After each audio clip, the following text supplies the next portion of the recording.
سلام البنات. هنا عندي خيزو مسلوق، درت معاه شويه ديال السنيده، غنطحنهم ونرجع عندكم. انا طحنتهم ونزيد عليهم كاس ديال الحليب،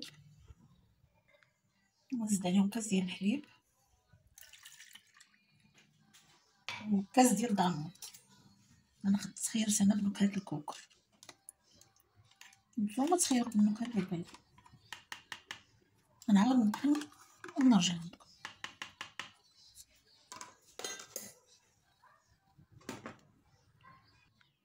انا طحنتهم، غنوريكم دابا اش غندير.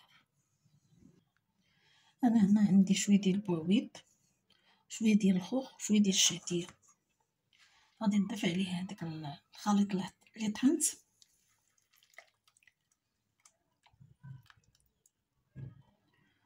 وغادي نخلطو.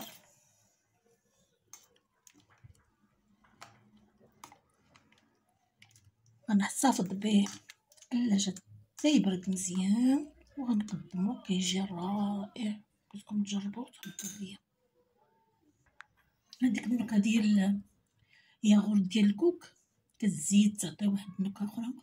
وهاد الوصفه هادي كتباع في نوع ديال القنيطره في زليفه صغيره، بالثمن نقول لكمش، ولكن لذيذه.